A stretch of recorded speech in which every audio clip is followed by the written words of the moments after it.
Hi, I'd like to welcome to the Canadian Warplane Heritage Museum in Hamilton, Ontario, Canada. The museum itself was founded by four pilot friends who decided that Canadians needed to be reminded of the sacrifice that Canadian airmen made during the Second World War. Sea Rescue, famous, a lot of pilots, they used to call this the Angel of Mercy, because if a pilot was downed, he'd be in his little life raft, and if there was he had a radio or a locating device, out would come the Catalina. If the sea was calm enough, they could land and pick him up, or if they didn't, they would drop him a bigger life raft or more supplies, and then order a patrol boat to come out and pick him up if they couldn't land themselves.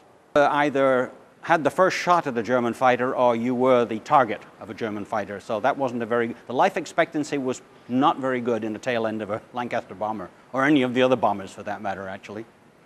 Unlike a lot of fighter planes, there was nothing in this Lancaster bomber or any of the other British heavy bombers that was armored. They were purpose-built for one job only, to deliver a load of bombs to the target and hopefully back again. And just as a matter of trivia, that a third of all the bombers that flew out on missions never came back.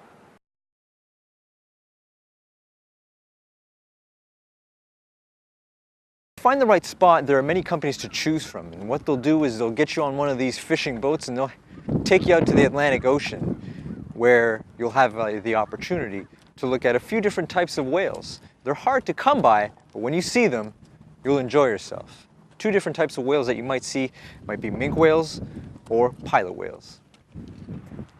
With the power of the Atlantic surrounding it that humbles the boldest, to the quiet existence of its many fishing towns that will soothe the most aggressive of senses, Nova Scotia should be the next destination for any aspiring traveler, lover of nature, and vacationer.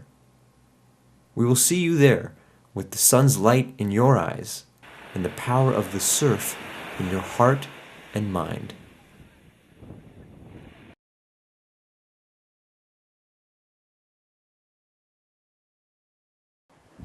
Louisbourg is a National Historic Site here in Nova Scotia. Visitors can come here and walk alongside the citizens of Louisbourg as they bring to light the leisurely activities of the rich and the backbreaking work of the fishermen, servants, and soldiers. All of them were a vital part of the fishing industry, which made Louisbourg one of the busiest seaports in all of New France.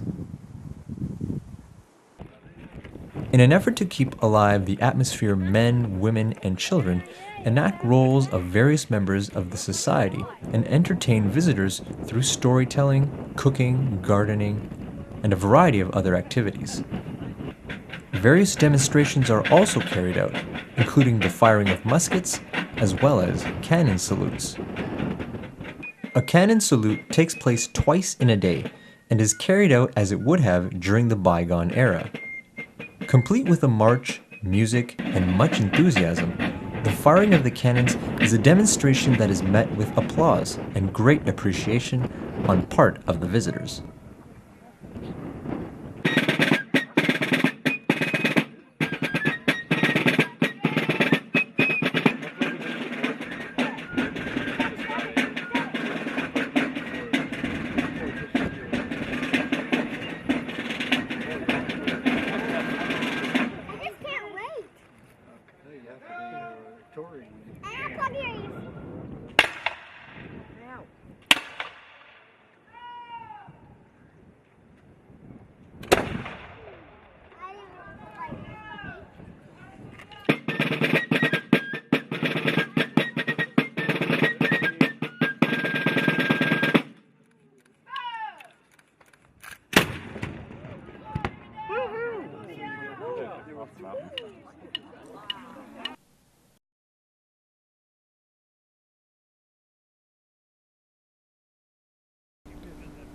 This historic site celebrates the rich communication and military history of Signal Hill. It sits amidst a spectacular view of St. John's and the sea.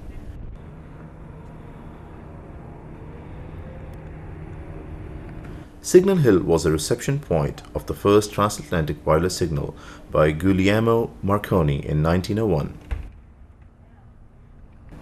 It also has the distinction of being the site of harbor defenses for St. John's from the 18th century to the Second World War.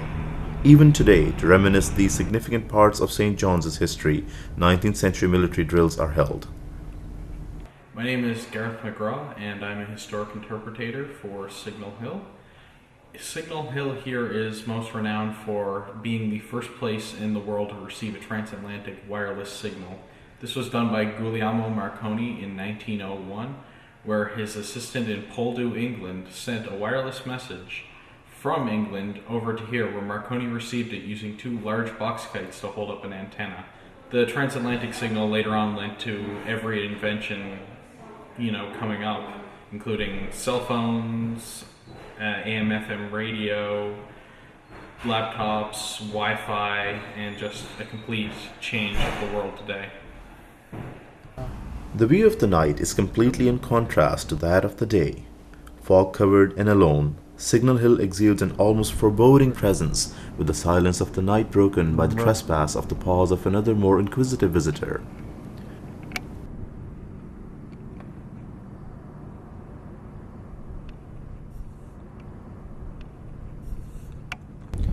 The adjacent town's lights give the impression of a tapestry of candles that are defined in the heart of darkness, giving a historical reminder of how the troops stood their grounds in preserving the values of freedom that today's generations enjoy.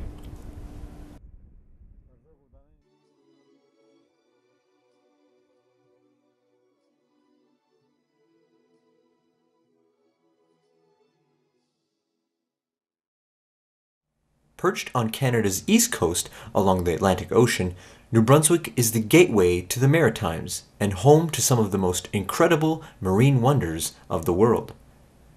Highways from all points in the United States and Canada join the Trans-Canada Highway into New Brunswick, making it an easy drive from Ontario, Quebec, New England, or other points on the eastern seaboard of the United States.